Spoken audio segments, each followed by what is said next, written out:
एक बड़ी पुरानी कहावत है, पूरब जाए या पश्चिम जाए वही कर्म के लक्षण। पाकिस्तान ने आखिर वही लक्षण दिखा दिए। यूएन चीफ को बुलाया पाकिस्तान और पाकिस्तान बुलाने के बाद कश्मीर पर बुलवाने की कोशिश की, पर झल्लाए हुए यूएन चीफ ने क्या कर दिया। तो वहीं आखिरकार चीन क्यों छोड़कर भागा पाकिस्तान के कई सारे प्रोजेक्ट को, और खास तौर पर उसे, जिससे कि तबाही और मच गई है। जानेंगे क्या कुछ चल रहा है, आइए जानते हैं इन खबरों को विस्तार से। कहते हैं ना कि चोर चोरी से जाए पर हेरा फेरी से न जाए। इस वक्त पाकिस्तान ने किसी तरीके से गुतरेश को बुलाया। गुतरेश को बुलाने का मेन कारण ये था कि दुनिया को दिखलाना, रोना रोना कि हमारे यहाँ सचमुच बाढ़ की वजह से बहुत तबाही आई है, आप हमें भर भर के दान दो और उस दान से हम मौज उड़ाएंगे। कहा जा रहा है 18 बिलियन डॉलर के अभी तक एड आ चुके हैं पाकिस्तान के अंदर,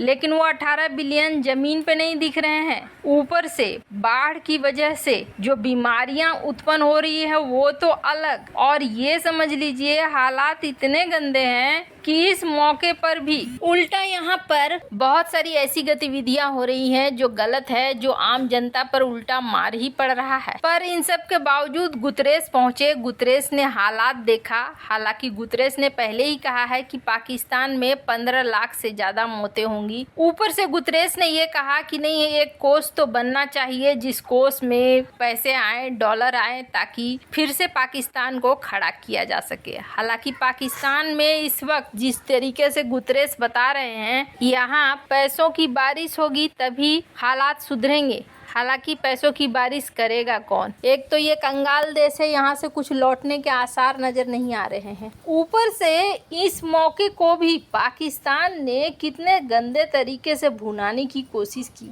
पाकिस्तान ने यहाँ पर कश्मीर का मुद्दा उठा दिया और गुतरेश से कहा कि आप कश्मीर मुद्दे पर बोलो, लेकिन उससे पहले ही कांड हो गया। हुआ ये कि सिंध देश के लोग, जैसे ही ये यूएन चीफ यहाँ पहुंचे, सिंध देश जो मांग कर रहे हैं पाकिस्तान से अलग होने का, इन्होंने इनके सामने प्रदर्शन करना शुरू कर दिया। इन्होंने बताया कि किस तरीके से सरकार इनकी बिल्कुल भी नहीं सुन रही है और इनकी नहीं सुनने की वजह से हमारे यहाँ हालात और भी ज्यादा खराब हो रहे हैं। इस बाढ़ वाले समय में बलूचिस्तान और सिंध को जिस तरीके से मेन पाकिस्तान ने अलग कर दिया है, उसे देखकर आपको भी समझ में आना चाहिए कि पाकिस्तान हमारे साथ कितना गंदा बर्ताव करता है। अब इस बात को समझाना शुरू कर दिया सिंध के प्रदर्शनकारियों ने। अब ऐसा मौका था कि पाकिस्तान यहाँ फंस गया। पाकिस्तान यहाँ सिंध प्रदर्शनकारियों को रोक नहीं पा रहा था। अगर यूएन के सामने शक्ति प्रदर्शन करेगा तो फिर और भी ज्यादा छवि खराब हो जाएगी। जो माल आने की बात हो रही है वो माल भी नहीं आ पाएगा, इसलिए यहाँ मूक दर्शक बना रहा। पर अब सिंध देश के मामले को, बलूचिस्तान के मामले को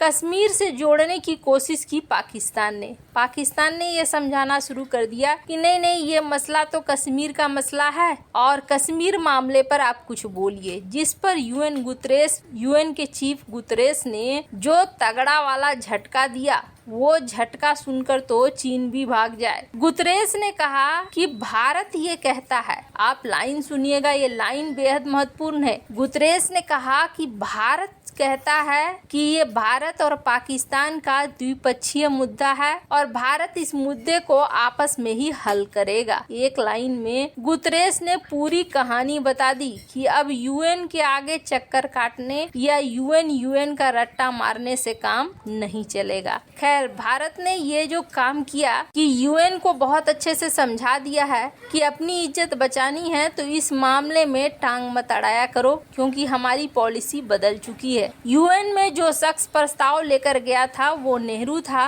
लेकिन अभी जो शख्स है वो नेहरू नहीं है। इसलिए तुम अगर उस तरीके से सोचोगे तो उस तरीके से चलने वाला है नहीं। हालांकि कश्मीर पर बहुत ही तगड़ा और बेबाक तरीके से इस बार पाकिस्तान को सुनना पड़ा, लेकिन जरा हालात देखिए किस काम के लिए बुलाया है और किस तरीके से ये मौका परस्त लोग अपने मौके का फायदा उठाना चाहते हैं। ऐसे में तो इन देशों की कोई मदद न करे, मदद करने का दिल भी करे तो भी मदद न करे। खैर, अभी चीन ने वही काम किया है। एक तरफ जहां पूरा बाढ़ से हालात खराब हो रहे हैं और ये रुक नहीं रही है परिस्थितियां, तो वहीं दूसरी तरफ इन सब के पीछे चीन और भी बड़ी तबाही लेकर आ गया है। जैसा कि हमने आपको पहले भी बताया है कि सीपेक और पीओके में बहुत सारी चीन और पाकिस्तान की परियोजनाएं चल रही हैं, जिनमें से एक बड़ी परियोजना है नीलम झेलम का हाइड्रो प्रोजेक्ट। नीलम झेलम का ये हाइड्रो प्रोजेक्ट बेहद खास है, क्योंकि इस प्रोजेक्ट के आधार पर नदियों में पानी का सप्लाई वगैरह होता है। पर चीन तो चीन है, चीन ने हालांकि हाल में ऐसे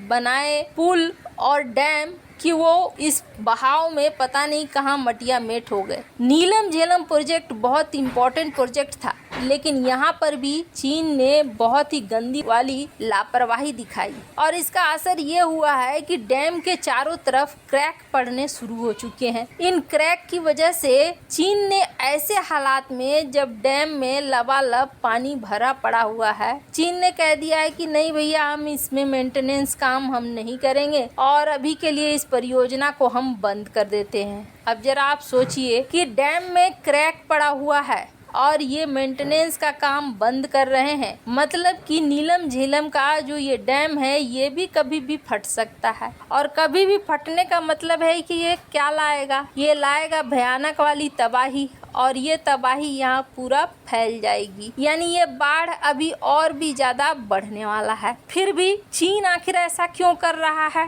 तो चीन अपनी खुंदस भी निकाल रहा है और चीन की स्थिति भी इस वक्त खराब है, क्योंकि पाकिस्तान इस वक्त अमेरिका और चीन दोनों का गढ़ बन गया है। दोनों का यहाँ पर शक्ति प्रदर्शन और वर्चस्व स्थापित करने की कोशिश चल रही है। दोनों यहाँ पर अपनी अपनी जमीन को मजबूत करना चाहते हैं, अपनी अपनी सेना को उतारना चाहते हैं। ऐसे में चीन, पहली बात तो ये है कि इसलिए पाकिस्तान के ऊपर ज्यादा दिमाग नहीं लगाना चाहता है। वहीं दूसरी बड़ी बात ये है कि चीन पाकिस्तान में क्या पैसे लगाएगा। इस वक्त उसकी खुद की स्थिति बेहद खराब हो रही है और ऐसे में पाकिस्तान के ऊपर पैसे लगाने के बजाय चीन खुद के ऊपर पैसे लगा रहा है, ताकि उसे भविष्य में मुश्किलों का सामना करना न पड़े और सब कुछ समेट रहा है। वैसे पाकिस्तान जिस तरीके का दोगला है, उसी तरीके का दोगला चीन है। तो इन हालातों में भी अगर छोड़कर भाग रहा है चीन, तो कोई गलत नहीं कर रहा है। वैसे जिस तरीके के पाकिस्तान की नीतियां हैं, उसके साथ कुछ ऐसा होना ही चाहिए। वैसे आपको क्या लगता है इन सब मामले में? आपकी क्या राय है?